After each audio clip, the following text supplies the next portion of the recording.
beban, tapi gini, rasanya tuh dulu pas baru pertama terima skrip jadinya beban. Sekarang setelah melewati banyak hal gitu, reading, kayak reading gitu, rasanya ditemenin sama yang lain gitu. Kayak rasanya bener-bener apa ya, kita punya value yang mau kita sampaikan dari skrip ini.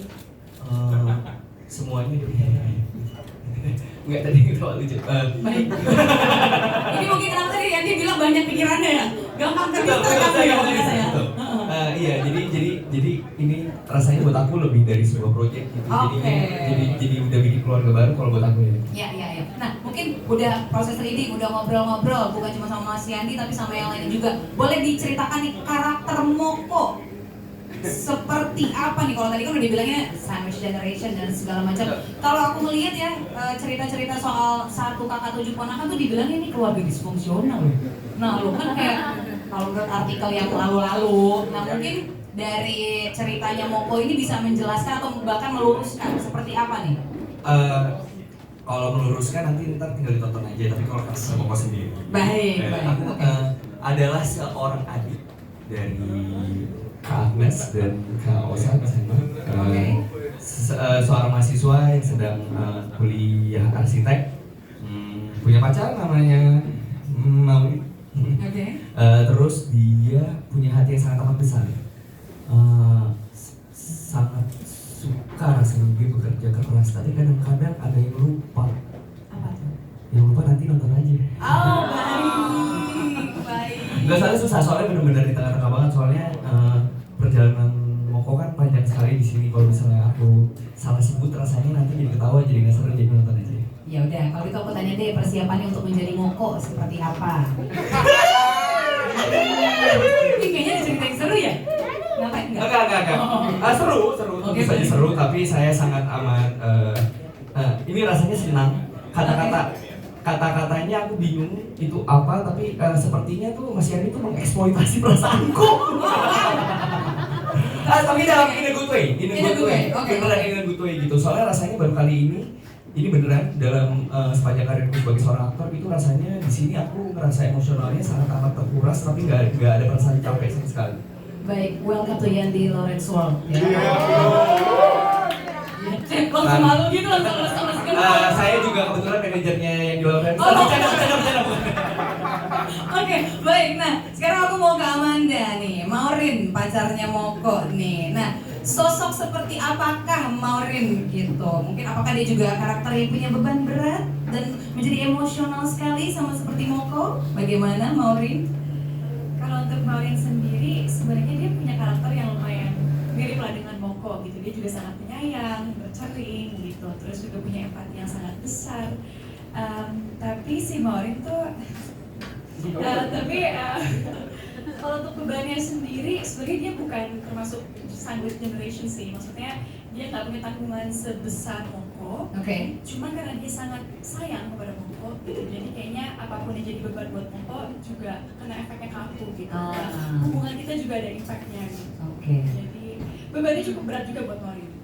Itu kan sebagai Maureen dan Moko. Nah, sebagai Amanda dan juga Ciko membangun bondingnya untuk karakter Moko dan Maureen ini yang sebentar lagi mau syuting juga. Apa yang sudah kalian lewati selain ya reading dan ngobrol atau apa? Kayak gimana nih untuk mendapatkan chemistry-nya gitu?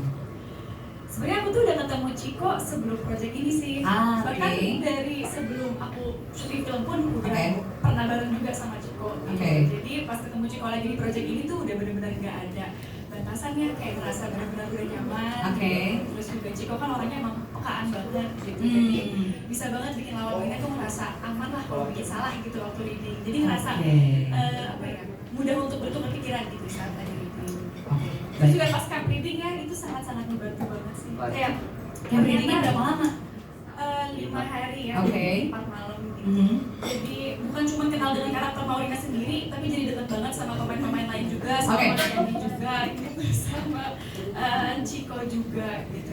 Ternyata selama ini aku udah mengenal Ciko, pas ada di film ini, project bareng di sini, jadi ngerasa ternyata masih banyak hal yang ternyata belum gue ketahui oleh Ciko. Baru tahu di project ini dari Camp Reading. Dan itu membangun chemistry dan juga untuk karakter Moko dan Maureen gitu ya, membantu sekali ya.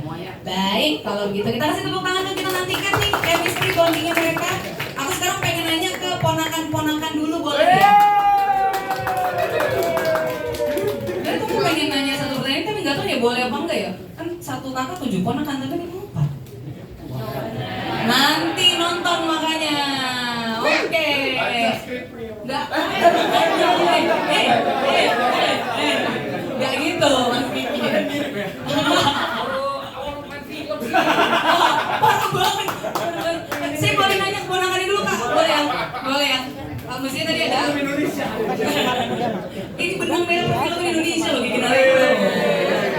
Oke, tapi sabar Mas Kiki. Aku ke Fatih dulu ya. Ini kan berperan sebagai keponakan dari Kak Moko. Terus apa namanya? Bagaimana nih? Kan sebenarnya kan sama Freya juga ya. Nah, pertanyaannya kurang lebih sebenarnya sama. Gimana nih membangun karakter sebagai hubungan kakak adik gitu ya? Sama Freya juga sama yang lain gitu keluarga. Bagaimana? Adakah kesulitan atau kayak yaudah aja gitu? Santai gitu. Kalau karakter Nina sendiri sih Bukan. Enggak. Woko. Jadi cara kita ngebangun hubungan abang adik kayaknya dari camp reading sih ya. Oke. Lebih banyak keterlibatan gitu karena mungkin kalau kita reading biasa ketemunya di tempat reading doang ya itu mode kerja gitu. Ya. Kayak udah ayo kerja gitu. Tapi kalau waktu camp reading kita stay di satu tempat selama 5 hari bersama teman-teman semua, kita tuh ngeliat tuh orang tuh bukan mode kerja juga tapi mode keseharian gitu. Jadi kita ngeliat di pagi bangun matanya agak masih ngantuk-ngantuk. Jadi kayak lebih dekat gitu rasanya. Okay. Karena udah pernah kayak tinggal bareng di satu tempat selama 5 hari itu. Terus kita juga ada aktivitas-aktivitas kayak main games. Itu kayak keluarga yang fungsional. Oke, tidak seperti yang aku bilang tadi. Terima kasih sanggahannya. Kan saya spill ya, saya kasih lihat ya. Tadi saya baca tuh fungsional kok.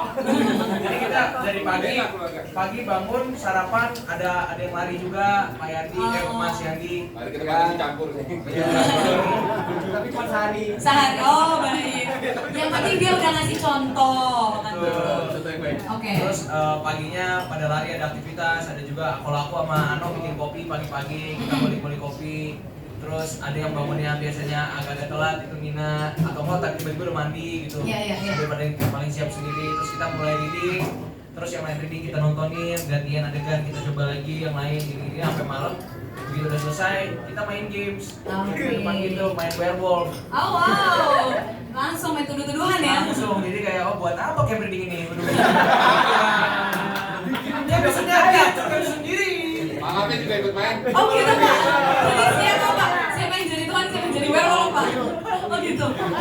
Tapi maksudnya dengan camp reading yang dari tadi diceritain ini ya benar-benar menjadi satu keluarga besar, cocok gitu kan untuk produksi film ini gitu ya. Nah kemudian aku pengen tahu kalau itu kan ya udahlah untuk membangun chemistry secara kekeluargaan. Tapi diskusi seperti apa yang mungkin dari ponakan-ponakan ini dapatkan bersama dengan Mas Yandi gitu ya untuk menjadi karakter remaja gitu dalam film ini gitu karena kan nanti akan dibawa ke masyarakat juga gitu kan pasti ada sosok-sosok atau mungkin yang pengen ditampilkan dari Mas Yandi diskusinya seperti apa? Diskusinya intinya sebenarnya diskusinya lebih ke dia. Enggak loading. Masih kali notice dari yang tadi. Diskusinya mungkin lebih ke ini ya, Mas Yandi itu sangat percaya sama situasinya dan sama pemain-pemainnya.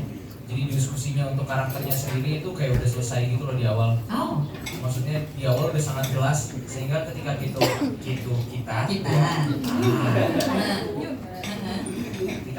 mencoba untuk kita latihan dan reading, aku rasa itu udah berjalan sudah sesuai gitu dari diskusi dari awal. Lebih ke ketika diskusi di tengah-tengah reading mungkin lebih ke kira-kira apa yang kamu rasain tadi? Kayak deep gitu ya? Kayak deep talk gitu ya? Iya, deep talk juga kalau deep talk nggak kelar-kelar. Ya biasa aja diskusi biasa. Santai aja ya? Nggak apa-apa. Diskusi biasa kayak kenapa tadi gini-gini. Oh, kalau kita gini gimana? Coba kalau kita cari apa ya konteks yang lain gitu sehingga semuanya pas gitu ensemble-nya antara aku ke ini ke itu ke situ kemana gitu. Sama aja. Tanya. Itu kali ya? Boleh, boleh. Diterima jawabannya, kita kunci jawabannya ya. Sudah yakin dengan jawabannya ya? Oh, sudah yakin. Kami kunci jawabannya, baik. Terima kasih banyak.